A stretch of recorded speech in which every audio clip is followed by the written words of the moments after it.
Hi guys! Welcome back to our channel. Mapapaisip ka talaga sa video natin ngayon dahil pag-uusapan natin ang possible opportunities and struggles ng PhilInvest REIT. Kung ikaw ay isang PhilREIT holder or you are planning to buy PhilREIT, well, kailangan mo munang panoorin ang video na ito. Sa unang topic natin guys, meron tayong good news and bad news. So, ano ang gusto nyong unang malaman, no?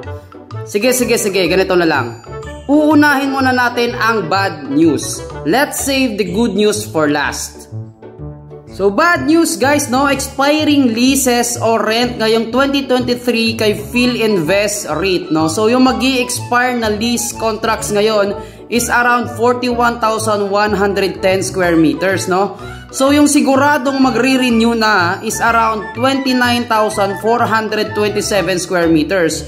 Yung nagbigay naman ng letter of intent, so intention pa lang, no? Pwedeng tutuloy o pwedeng hindi, is around 2,408 square meters. Tapos, yung mga walang renewal ay yung mga hindi nagpaparamdam ay 9,275 square meters. So, 22% ng expiring leases, guys, ay posibleng hindi magre-renew, no? So, ito ay approximately 2.8% ng gross leasable area ng PhilREIT. Possible, pag hindi nag-renew ito, bagsak ng 2.8% ang occupancy rate ni PhilREIT for 2023. So the management also cited na willing din naman sila mag-negative rental reversion or magpababa ng rent para ma-retain lang yung tenants and ma-maintain lang yung occupancy rates. Tapos, babawiin na lang nila ito sa rental escalation na around 5 to 10%.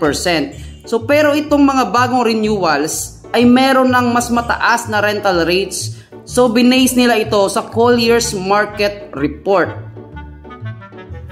So dito naman tayo sa good news guys. Kung meron magi-expire, meron namang papasok na bagong tenants. So dineclare ng CEO ng PhilREIT na may bagong tenants sila and already signed over 17,500 square meters. So this amounts to approximately 5.3% ng gross leasable area ng PhilREIT, no? Tapos meron pang nagpaplano to sign at least 8,400 square meters which will materialize next quarter pa daw. So this is approximately 2.5% ng gross leasable area. So let's sum it up, no? The bad news and good news. So 9,275 square meters yung hindi magre-renew.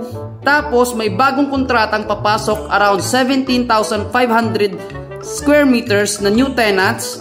Tapos additional pa ng 8,400 additional tenants for the next quarter.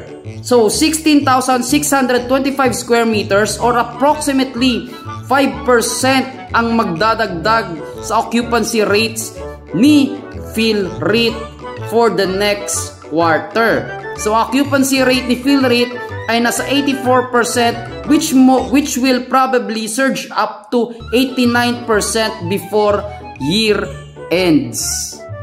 So ang next topic guys is dividend declaration ni PhilREIT, no? Already made a vlog about this one na sobra-sobra pa sa net income ang dinideclare nilang dividends. And recently, sobra na naman, no? So kung makikita nyo guys, paubos na itong retained earnings ni PhilREIT from 1.95 billion to 304 million as of quarter 1. Pero ngayong quarter 2 ay nasa 214 million na lang ito.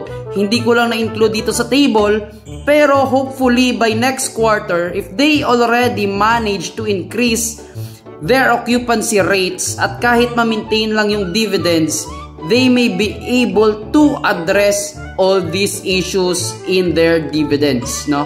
Ngayon guys, sa current price ni PhilREIT at 3.39 pesos per share at a dividend yield of 8.35%, this is already a very good yield, no?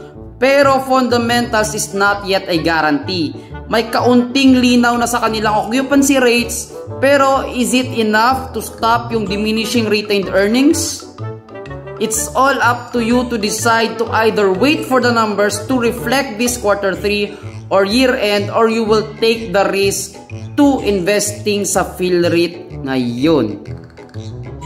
Ngayon guys, kung ako ang tatanungin nyo, if you will take my opinion, I will wait for their next dividend declaration and check kung sumusobra pa din sa net income ang kanilang dividend distribution, no? Kasi paliit na lang itong retained earnings, which is I think should be importantly considered, because if ever maubos ito, they will surely cut their dividends, no? So yun lang po guys, that is all for today's video guys. Thank you for watching our video. Stay tuned as we will upload more reviews sa iba pang REIT companies. So that's all for today guys. Thank you for watching. We will be uploading more educational videos soon. So like, share, and subscribe. So